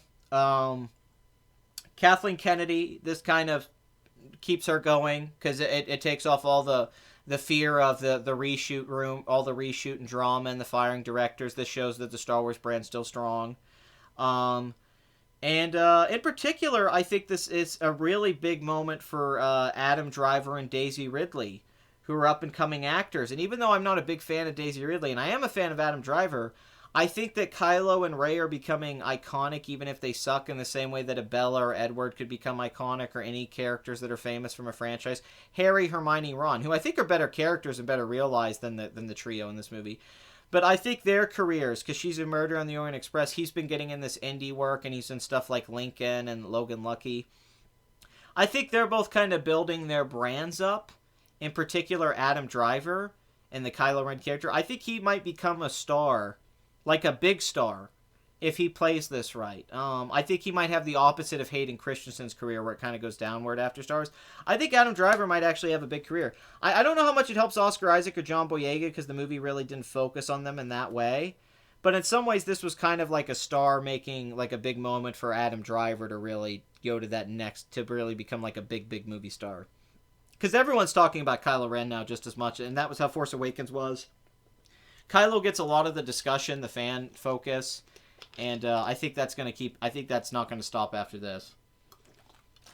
I'm a little upset about Andy Serkis, who was great in this, and just kind of... He's like, what a waste. So, yeah, I think Adam Driver's great at comedy. Even in this movie, the starts of Kylo are funny. You don't understand. No, you don't understand! Listen to me! He's so funny. But, oh, Mark Hamill's an amazing guy. Everything he says is right. But I think, yeah, I really think for Adam Driver, I think he's going to get the biggest career boost from this. I think more so than Oscar Isaac or... And it's funny, after the original movie, I would have said, like, maybe John Boyega, and he's having a good career. He was in Detroit, and he's going to be in the second... But I think Adam Driver is on the path. I do think Kylo's one of the best parts of the movie. I agree. You can tell Rian Johnson really liked Kylo. And then I started thinking, what if Joseph Gordon-Levitt was Kylo? And I was thinking about a better actor playing this part, and I was thinking about him working with Rian Johnson again, and I was like, oh my god. And then I had to let that thought go. But yeah, I don't think Daisy's very good either, but I do think they are, at least, this is putting up the stock that they have in Hollywood. Like, dude, you're Kylo Ren. I mean, this solidified it in a lot of ways. I agree. I think he took it off prematurely. I think they should have had the mask on for more of the first movie. I agree. They should have had him take it off when he confronts Han Solo. But yeah, Adam Driver, I think his career is really going to be on the upswing now. Not that all the actors aren't having a good career, like I said, but I particularly think he's going to kind of come out on top from this trilogy. When it's done, Adam Driver is going to be the one that people really cling to. He's almost got this Keanu Reeves Zen-like thing about him, even though he has that over-the-top acting. He seems like just like a collected guy. And kind of like an awkward version of that, but I think he'll have I think people are going to like him. I think he's going to do very well for himself. Okay, so, Rian Johnson, man. Before this, his biggest film was Looper, which cost $30 million, and it actually did pretty well. It made $176 million worldwide and $110 million foreign. It was a $20 million opening weekend. It was a hit. Very critically acclaimed, one of the best reviewed sci-fi films of that decade. And outside of that, Brothers Bloom and Brick really didn't do that great. Brick was a low-budget film, but it really got its reputation more on home video. I mean, it was only released in 45 theaters, to be fair, though. But Brick's a cult classic. It's not a movie that, like, everyone's seen. But this is Rian Johnson moving into the big time. I mean, he was already kind of going there with Looper, but now this solidifies him as a major player in Hollywood. Because, he's now made a movie that's opened over $200 million. This puts him in that rare place, that rare air with only a few directors. There's only 4 directors who've done that. So, yeah, this overperforms. So my theory is, this is what I'm getting at, is I think because of the negative reception from people like me, even, and others, and the arguments that we're even having, or the discussion, let's say discussion, not argument, that's a loaded word, is creating hype that maybe the movie didn't even fully have. Like, if somebody says to you, man, I hated Last Jedi, you won't believe what they do, you're going to go see it. Or if they say, I love Last Jedi, it's one of the best ones, you're going to go see that too. It creates a conversation which makes people go see it, just like Matrix Reloaded did, and Pirates, like, I've seen this before, and even though the reviews are great, so you're just going to say, what if it's just a great movie? Okay, maybe it's just a great movie, but you could say that for any movie. Maybe Transformers 2 was a great movie. That's why everyone went to go see it. Cool. Independence Day is a great movie. Okay, cool. That's fine. Those are great movies. Avatar is the best movie of all time because it's the highest grossing movie of all time. Okay. I mean, that's the argument if you want to go down that path. I'm saying that because, just like a movie like A Wolf of Wall Street created controversy, there's a controversy about this movie, and people have to go see for themselves. Older Star Wars fans, newer fans, and it's making people become tribalist, like where people are getting super negative and super positive and defensive. So they're like, oh, I'm going to go see the movie 6 times just to show you how good it is. And other people are like, well, I'm going to go see it so I can watch it more and tell you how bad it is. But that gets people going to the theater. So like I said, as an immediate thing, it's genius. Rian Johnson's immediate plan was genius here. Create a lot of gossip so people will go see the movie. It's not too far off from what worked about Empire. The problem is where Empire ends, everyone was so pumped to see the next movie and Luke and Vader and what happened, and I don't think there's that same level of, oh my god, I can't wait to see Episode 9 after this movie's over. I think too many of the things are going to have people more confused and upset and fighting amongst each other. But, all that said, best opening weekend of the year, overperformed in my opinion. This is better than what we could have expected. Big hit, definitely going to make $1 billion. When does it stop? It's already at 450. Major opening, big win for Disney, because obviously they had Beauty and the Beast this year, Coco and everything. Huge, huge year for them, and now with owning Fox, they pretty much run the world. Now Deadpool is Disney, The Simpsons is Disney, X-Men's Disney. That's just scratching the surface. We're not even, I mean, there's a lot of stuff people I don't think understood what Fox owned and what Disney has now. FX. It's Always Sunny in Philadelphia is now a Disney product. Weird to think about. But, so what do I have to say about this opening movie? Anything. JJ set a great foundation. There's a lot to say here. This shows Disney is doing it like nobody else, except outside of maybe Universal. The marketing for this film was great. The release date works in December clearly. I think opening it a little bit before Christmas was a great idea. I think that's going to just give it a big boost during Christmas. This is going to have a great hold on the holidays. Really, word of mouth isn't going to affect this for a while because the holiday... This is what everyone's going to go see over the next couple months, is Star Wars. Everyone. So, you have all that to look forward to if you're Disney and Kathleen Kennedy and everyone involved. Now, they do have a lot of merchandise out there. And that did kind of screw them over before. So we'll see where that goes, where Rey ended up not selling as well as Poe, and Rey's their main character, the Poe figure, and Captain Phasma, who, for some reason, the marketing team must just hate stuff that sells, because they're like, forget Captain Phasma. It's like, even from a business standpoint, Jesus, man. Like, keep the money on screen somewhat. Come on, like, people aren't going to go buy Rey stuff. I'm sorry. I would buy Rey stuff even if she just had a cool costume. And, like, a better design. It's like her stuff's not that cool to own. Like, Leia had the hair buns. There was things that were unique, Like, I don't dislike Rey's look, but it's not like something I want to own action figure of or something. Like, Poe's action figure looked awesome. I have it on my shelf. I own the Poe action figure. Like, Poe's action figure looks awesome. I mean, that's really what it is most of the time. People just want something that looks cool. Like, that's what people like Boba Fett. He look cool. The aesthetics are part of Star Wars, And I know that's shallow, but also when you're trying to keep a product alive, aesthetics are so important to that. It's like when Marvel embraced the costumes more than Fox did, it paid off, because Fox not embracing the X-Men costumes really put a lot of people off in the long term. They made fun of it. Marvel embraced the costumes, and now people, that's the way you have to do it. It's that difference that you have to be careful with that stuff, because people take that stuff seriously. They care about what Iron Man looks like. They care about what Thor looks like. They care about what Luke Skywalker. You have to be careful of that stuff. Great opening weekend. It has to become the highest grossing film of the year. I think that's still Beauty and the Beast, which is like, 1.2 billion, I believe. I could be wrong, but I think it was 1.3. So that's still, nothing was able to surpass that this year. Because, the Marvel films all did great. Even the one that was Sony released, At least some people seem to like. Hey, if people like, I want to make sure, if people love Last Jedi and these new movies and they're fine, I don't have an issue with that. It's fine if you like that stuff. That's fine. I just find a lot of problems with both movies. But if people like, if they like them, that's cool. I mean, that doesn't matter. Um, but anyway, okay. Beauty and the Beast has made 1.2 billion. And then the next couple films are Universal, Fate of the Furious, and Despicable Me 3. Then Spider-Man Homecoming is Sony, but that's still MCU. That does benefit them. Then you have Guardians of the Galaxy Volume 2, which is Disney, and that made 863 million. Then you have Thor Ragnarok, which is Disney. So all three of the Marvel films passed Wonder Woman, which was the big win for WB this year. Then you have Pirates of the Caribbean, which is a franchise that's way past its prime, and I could see this happening to other franchises down the road. Pirates of the Caribbean is a telltale. Disney learned a lot from this franchise. I think they realized that because they didn't take care of this franchise well, it's what resulted in things like the new Star Wars and the Marvel films and these. Because they knew that they had this franchise that each film could have made $1 billion. That people loved Pirates of the Caribbean. I mean, they really had the new Star Wars. And because they didn't handle those sequels well in the fourth film and all that, it affected this movie. I mean, Pirates was a series. Jack Sparrow was a character you could have made several movies with, you know, and it's just because they didn't spend the time working on those screenplays and those directors and getting it right. You know, they trusted Gore Verbinski too much at the time, and even though those movies made a crap load of money, down the road, you know, they could have made Marvel money. This could have been where there were spin-offs of the franchise and different movies and characters, and they didn't take care of it well. So they learned from this, Pirates, and the other people didn't.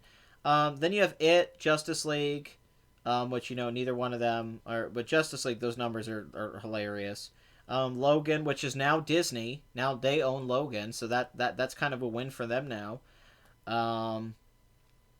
And yeah, so now we have Star Wars The Last Jedi, which opened it already at number 18. So if you just move on up, and Last Jedi is going to be number 1, Disney's going to have the number 1 spot, the number 6, 7, and 9. Yes. Now compare this to last year. It's actually not as bad. That's the weird thing. Last year, which is funny, Disney dominated the worldwide box. The highest grossing films last year were Rogue One, Finding Dory, Captain America. Worldwide, it was that and then Zootopia and The Jungle Book. Like, Disney had the 5 highest... These are domestic, but worldwide, Disney had like the 5 highest grossing films that year. I think Secret Life of Pets was right there. So at least this year Disney didn't have everything, but they're still dominating. 92% of the box office this weekend is Star Wars. So for a sequel to a $247 million movie, sure, it opened $27 million less, and that's even, you know, more than Age of Ultron. But when your opening's that big, who gives a damn? So Star Wars is alive and well at the box office. We'll have to see down the road how this does in comparison to Force Awakens, which is the only thing we can really compare it to in recent years. But as of right now, everything's looking really good. A cinema score, tons of hype, not a lot coming out in competition in the marketplace. So we'll see. We'll see if it can get close to that 936 million domestic total. Let's make that the question of the week. What do you think will be the final domestic total of The Last Jedi? Because that's more of a difficult question to really finite it. So what do you think will be the final domestic total? Force Awakens was 936. Rogue One was 532. Where do you think this will end up? I'm not going to make my guess quite yet, but you guys can all leave that in the chat. And honestly, leave it in the comments section, just because that would be better so people can see it, because then, you know, then I don't have to be like, well, some guy said in the chat last week. You know, if one of you gets on right on the money, that'd be pretty crazy. Like, if you get it exactly right, that'd be pretty awesome. All right, so let's look at some other movies, because I really don't know much more I can say about Star Wars. I spent an hour on it. That's the longest I've spent on one movie so far, ever on this show. Okay, Ferdinand opened at number 2, $13 million. $111 million budget, $19 million worldwide. I think this is from the director of, yes, Rio. Yes, the Rio director and Ice Age, the original Ice Age. So this is a bad opening weekend, but this is a director who makes films for the international box office in Latin America and all that, and just the whole, honestly, the entire he reaches markets that other people don't reach. Like, in particular, like the Ice Age franchise was just big all over the world. Like, this guy's just great at international box office. Like, look at that Ice Age Dawn of the Dinosaurs box office. $886 million on a $90 million. That's one of the most profitable films ever made, is that movie. You know, you get why Rio made money. It's crazy how well, like, the Ice Age franchise did and other movies. That's the one I never really got. Ice Age was so big around the world. Like, that franchise got less popular domestically to where it wasn't really doing that great. But around the world, each film made, like, it always made $500, $600 million at the foreign box office. It's weird. Let's see. Minimum 600. People are going to hate watch it. Yeah, it's gonna make. I mean, it opened over 200 million. It's gonna make 600 million. That's a minimum for sure. Question is how much more than 6 million? 650, 700 million, 800 million. You know, where does it fall? Well, they'd be stupid to not keep Deadpool rated R. If they put Deadpool PG-13, that would just be a bad move. That would just be a bad business move because nobody wants to go see Deadpool PG-13. It's not the appeal of the character. Red Letter Media lost their Last Jedi tickets. Yeah, where's their review? I want their review so bad. But yeah, Ferdinand, not great domestically. We'll have to see. Coco, once again, not really performing up to snuff with that $200 million budget. Great opening weekend. It's at $150 million, but Star Wars really took a lot of its momentum, which I thought would happen. Some people thought it would boost this movie. I don't think, but it's still got the holidays. It's not done, but the budget's so high, it's not going to make a lot of profit domestically. But internationally, it's doing great and should make $600 million worldwide. So Coco's not a bomb or anything, but just domestically, I think they were probably hoping for a little bit better because they spent a lot on that movie. You know, I think they were hoping for like a 250 to 300 million. Wonder, the Jacob Tremblay, Owen Wilson, Julia Roberts film continues its awesome run. It's at 109 million, 153 million worldwide, $20 million budget, well-reviewed film.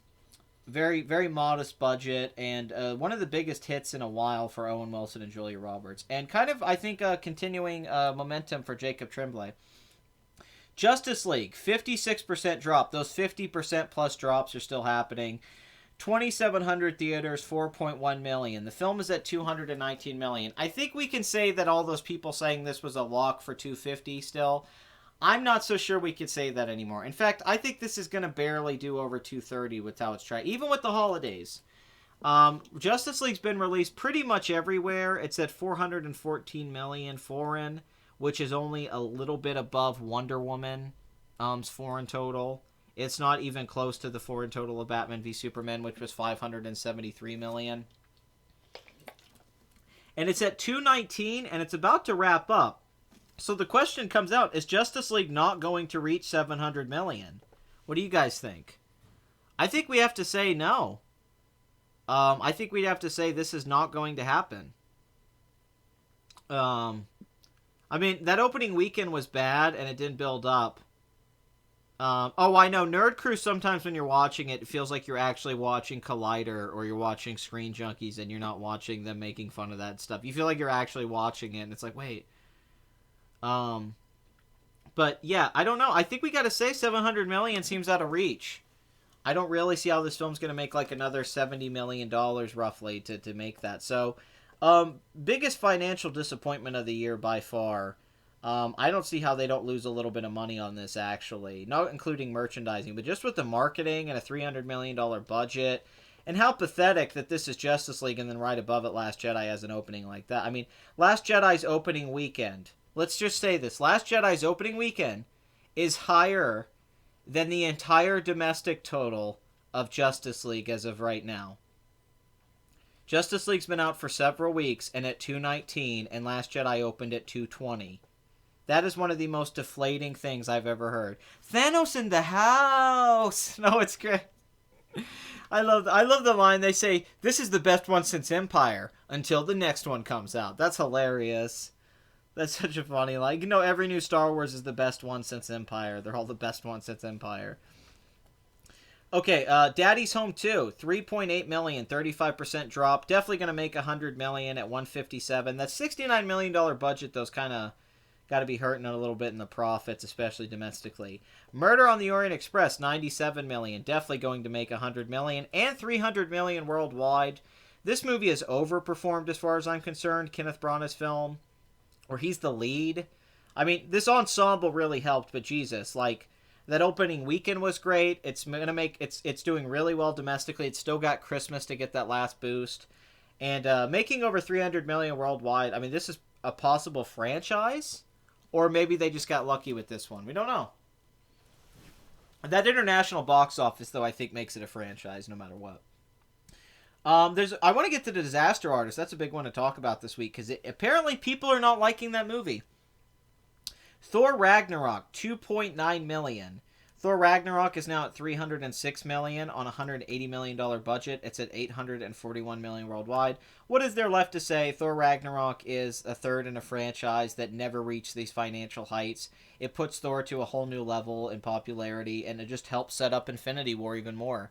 Marvel couldn't have had a better year to set up Infinity War. Honestly, they had 3 major hit films come out before their next few. I mean, it's crazy.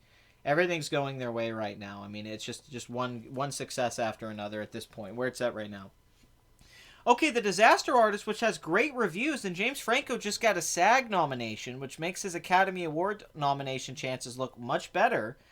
Last weekend, the first few weeks was having a really good opening. And I recommended last week the book by Greg Storero, which is one of the funniest, the audiobook. The book's good. It's a really good book, but the audiobook with him reading it and doing Tommy's voice, he does the best Tommy Wiseau impression I've ever heard. And it's been amazing seeing Franco and Tommy in these interviews. I'd highly recommend watching James Franco and Tommy Wiseau on Howard Stern. One of the funniest Howard Stern interviews in a while. I don't agree that people hate Seth Rogen and James Franco. Seth Rogen movies do well all the time, like Neighbors, and Franco's occasionally in a movie that does well. So I don't agree with that totally. I think it depends on the movie, but this movie, it had great reviews. The Room's so popular. Tommy, these interviews, there was hype. So it had a 1.2 million opening in 19 theaters, which was great. The average was 63,000. Then they expanded it, and it made a $6 million opening weekend. So I said last weekend, that's a pretty good opening weekend. I don't think anyone was expecting a near 60% drop. It's already at 2.6 million. I mean, this film isn't going to be in theaters much longer. That's really what's left to say. I mean, I'd say it doesn't have many weeks left. The film cost $10 million to make, and I've heard more, and that doesn't include marketing. So even though this is James Franco's highest grossing film, because none of his other films even made $100,000, and nobody really saw them, this film, despite it having momentum early on in specialty box office and getting a lot of great reviews and a lot of people talking about it, it's not connecting with audiences, and it seems to be another Ed Wood type movie where people really don't. What interests a lot of people like a movie like this, it doesn't always catch on with the culture. It doesn't always click. I think there was a lot of things here that went their way, and the book being so popular, but yeah, I mean that's a terrible second week drop. I mean this movie, from going wide. So for whatever reason, The Disaster Artist, people really aren't clicking with it, all things considered. That's upsetting. I thought it was going to do well. But it's really, that's a bad drop compared to all the other films like Lady Bird and all that. Okay, so Lady Bird. I think I finally got her name right. Saoirse Ronan, and Greta Gerwig. This is a film that is now getting Best Picture momentum. Do not be shocked if this movie wins Best Picture. Now that things have changed since Hurt Locker. Okay, when Hurt Locker came out, it bombed. It didn't do well. It made some money worldwide, but nobody really saw it, and it was raved on. And then it won. It beat all the big movies because there's more people voting now, and they have more European sensibilities and like art films. Moonlight beat La La Land, the big juggernaut. A film hasn't won Best Picture without getting the Ensemble SAG nomination since Braveheart. That hasn't changed. It hasn't changed for all these years since Braveheart came out. So the SAG came out. Dunkirk didn't get a SAG Ensemble nomination. The Post didn't get one. A lot of the films that people said were frontrunners. What got one? Lady Bird. Who's getting momentum to take the Best Actress from Frances McDormand, and from what's her name? Sally Hawkins, Saoirse Ronan. Who's getting momentum as a director? Now let's think about this. What was last year? What happened a couple years ago? Oscars So White. And Oscars So White happened, and then the next year was a direct response to that, where 35% of the nominees were black. And then Moonlight won and beat La La Land. Even though La La Land won all those Oscars and all those awards, Moonlight won at the end, right? So Lady Bird, This is the year, what's the big story? What does Hollywood care about? Sexual harassment. Women, strong women, in power against evil men. And what's the best reviewed film of the year, really? Lady Bird. Just like Moonlight was better reviewed than La La Land, but La La Land was more of a Best Picture kind of movie. Just like The Revenant made a lot of money, and Spotlight was more critically acclaimed, but Spotlight won Best Picture because it snuck in there. That's the kind of film that's been winning Best Picture lately. 12 Years a Slave versus Gravity. Gravity was critically acclaimed as a movie could be. Won 7 Oscars. Was loved. 12 Years a Slave still wins Best Picture, even though it loses Best Director.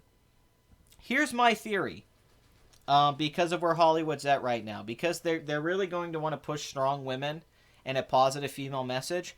The film that was probably going to win was going to be Dunkirk. I think it's going to be a female Oscars. It was, I think, Hurt Locker was completely art house. Are you kidding me? Hurt Locker was like a $12 million low budget war film like with a message. Like, that was not a big budget movie at all. I mean, it had a decent budget, but that wasn't like a big movie. It didn't even get released in like a 1,000 theaters. Hurt Locker was a very small movie. That was like a film festival darling. Oh, all these films. This is A24. A24 did The Disaster Artist, which I said was going to be one of their highest grossing films, but it's not even going to reach Moonlight. Moonlight's still going to be their biggest film. But here's the thing. Like last year, they had to give Best Picture to Moonlight. And I'm not... Because Moonlight had the reviews, too. But Boyhood lost that year when it had the reviews. So here's what I think is going to happen. I think Dunkirk would have won Best Picture any other year. Or The Post. But I think what's going to happen is Best Director is going to go to someone like Christopher Nolan. He'll probably win Best Director.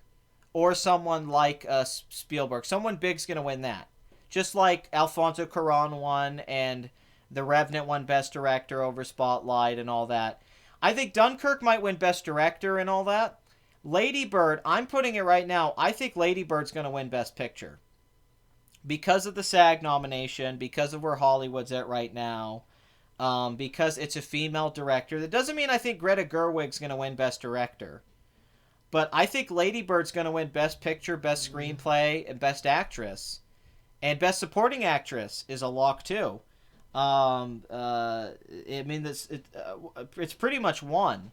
The Supporting Actress is pretty much won. So you're looking at a movie that's going to win 3 to 4 Oscars, which is on par with movies like Moonlight, Spotlight, 12 Years a Slave, and not a movie like Dunkirk, which will probably win Best, film editing and sound mixing and sound editing. So I really feel like that's where it's going. And Lady Bird getting that SAG, it's been winning all the Critics Awards. It seemed like it had no chance at winning Best Picture. It was between other films. PTA was going to come in with Phantom Thread and be great. But this isn't I don't think that's what's going to happen. I think it's the little film that wins now. So I think Lady Bird, even if it isn't, and it's honestly, it's becoming A24's highest grossing film. It's $2 million away from passing Moonlight domestically, which made $27 million. Now Moonlight did make $65 million worldwide on a $4 million budget. But yeah, this film, I think you're looking at a possible Best Picture winner, because how Best Picture's voted on now is they have the 10. They have the 10 system, and did Gerwig write the screen? Yes, she's going to win the screenplay. I'd say it's pretty much a lock. It would shock me if she doesn't win screenplay. So the films, the way they vote now, it used to be that there was 5 movies, and whatever got the most number 1 votes, they would. I haven't seen Lady Bird. I don't know. Everyone says it's good. I've heard a lot of people say it's like Rushmore. It's like Wes Anderson's Rushmore. I've heard, so I don't know. I'd have to see it. But here's what I think happens. I think that God, I lost my train of thought with thing. I had a point I was going to make. Because I look at the chat and I get caught up. Are you going to cover to the next Women March in your old... in the page? Maybe. I might. So I think what's going to happen is that this movie is going to Oh, man of the time here.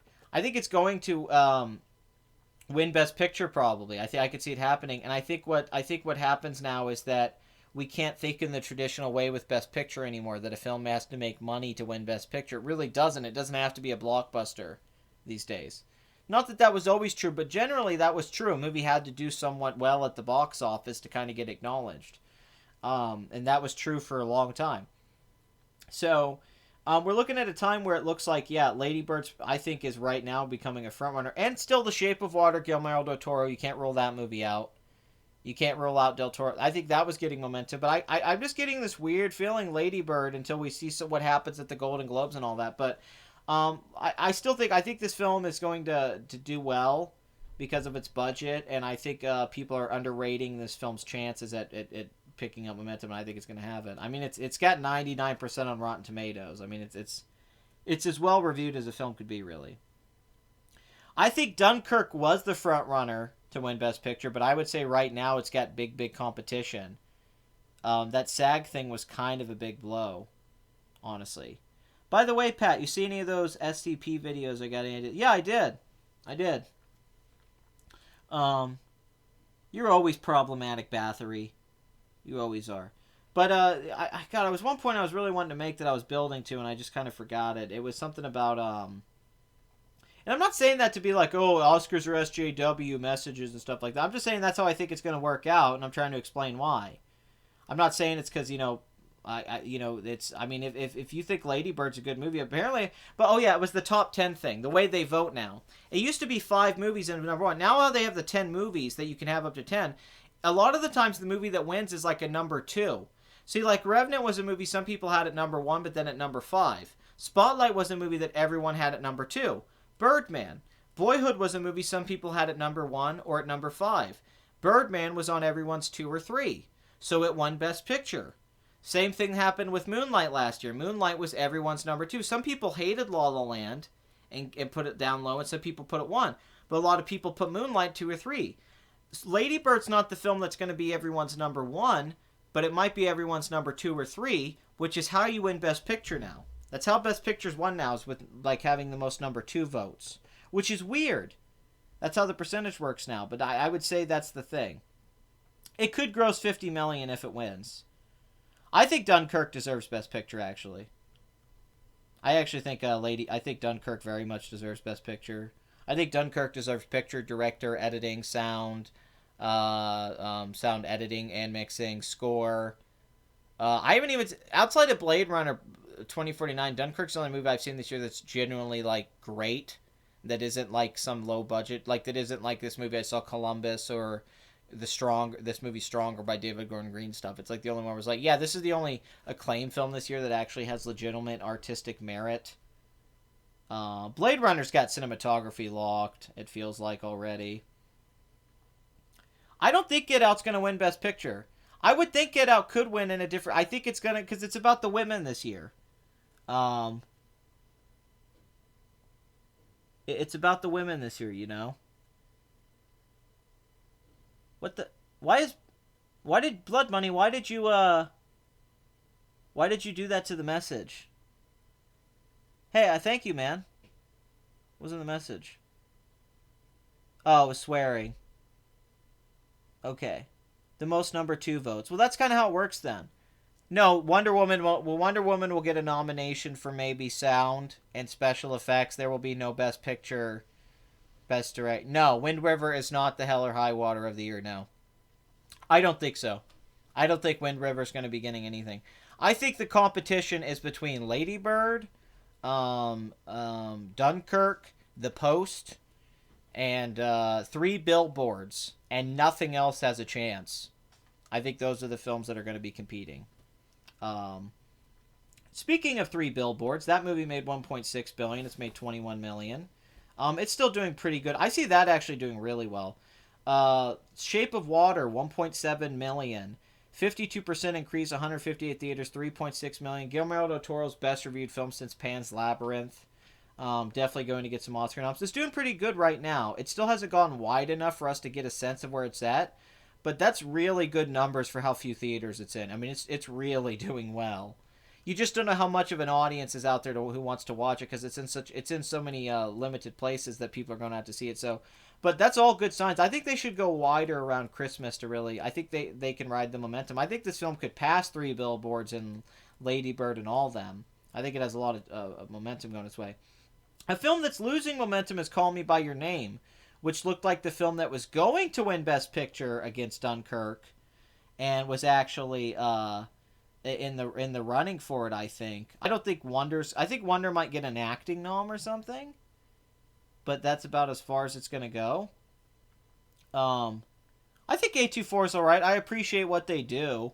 I think they get a little bit too much credit though for just making like art house indie films I've been watching for 20 years, and they get better reviews than other films that did this in the 90s. Oh, the Oscars are going to be even more cringe than last year. Are you kidding? It's going to be worse. It's literally going to be worse. Um, but Call Me by Your Name still only in 30 theaters, 491,000. It's not doing bad, and it's a low budget film at like 3.5 million, but it's just not bringing in the numbers like Lady Bird was and stuff, and or even like Shape of Water. So this film I think is losing momentum outside of Best Actor. Timothy Chalamet is actually kind of getting a lot of momentum against Gary Oldman, who seems like the front runner. So he might win. He'd be the youngest Oscar winner of all time. He'd be younger than Adrian Brody if Timothy Chalamet won. So that's pretty crazy. And Armie Hammer isn't really getting the nominations, and Michael L. Schulbarg. But even Best Director didn't happen at the Globes and stuff. So this will get Best Picture nomination and stuff, but I don't think this is the... This is probably better reviewed than Lady Bird even. This film's right reviewed with Lady Bird. It's about a young boy falling in love with a man who comes to visit he stays with his family over a summer. Very acclaimed film. I haven't seen it. I'm very excited for this film. This is a movie I think I would like a lot. So I love the framing in the trailer. Just that alone. But yeah, that's not really getting... Woody Allen's Wonder Wheel. 472,000. Not bad, not great either though. Not really going anywhere. I, Tonya, 33% drop, 176,000. 5 theaters. It's not looking good for I, Tonya. But this might be a movie that once it goes wide, maybe it'll get more momentum in small towns with general audiences than it is in these limited cities. I, Tonya looks amazing, and I really can't wait to see that. Florida Project's getting momentum. And it's made 5.1 million. This is another film that's getting a lot of nominations, and Willem Dafoe is the front runner right now for supporting actor. Let's see if I missed anything. Nope, that's about it. There's The Star, that nativity movie that's weird, that's still making money weekend by week. Darkest Hour, here we go. Joe Wright, 850,000 plus 14%, 2.3 million, 7.5 million.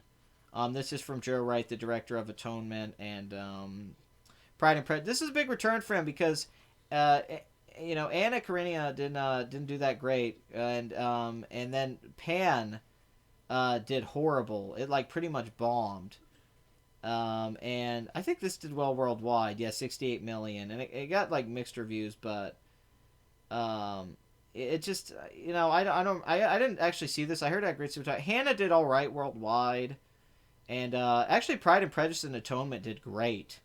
They actually both did really good. That made 120 million, and Atonement I think made like 130. Yeah, so they actually did really good. And The Soloist did great, but this is kind of a return for him. It's his best reviewed film in a long time, and it's making money more so than a lot of his other films. Taylor Swift said she had a good year, and everyone freaked out. Yeah, I know, that was weird. Well, of course she had a good year. I'd have a good year too if I was Taylor Swift. Let's talk NFL playoffs. You mean that there's only like 2 teams in the AFC and the NFC that have a chance of going to the Super Bowl on each side? How boring the playoffs are going to be because it's predictable? How boring football's getting because it's like there's not enough not new things that are interesting? Man, it sucks because if Antonio Brown calf hadn't got hurt and been out of that game, the Steelers looked like they were going to win that game. But then Antonio Brown got taken out like halfway in. That kind of sucked. Yeah, everyone virtue signals now. It's all over the place. All right, let me see if I got anything left. No. Okay, so I'm gonna wrap this up here because the new 40 people are watching. That's awesome.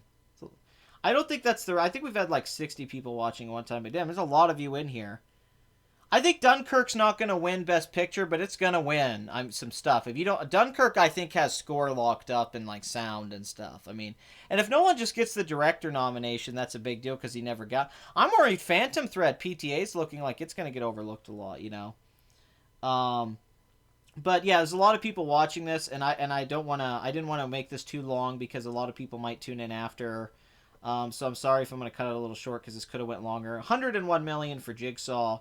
But what's the story of the weekend here? Well, the specialty box office, art house A24 films, or Fox Searchlight, the Oscar films, they're all doing pretty good, except for Disaster Artist, which is actually turning into a bit of a disaster this weekend. Disney is having the best time ever in the history of movies and ever been done, ever. It feels like a galaxy a long time ago, far, far away. It feels like it's not now. It feels like we're living in an alternate dimension. Star Wars continues to be the most dominant movie franchise after all these years. George Lucas's world is still the one that people want to go to, not just domestically, but around the world. This is a mammoth of an opening for a franchise that can't seem to die. The spark that'll never go out. The candle that has a flame that is eternal.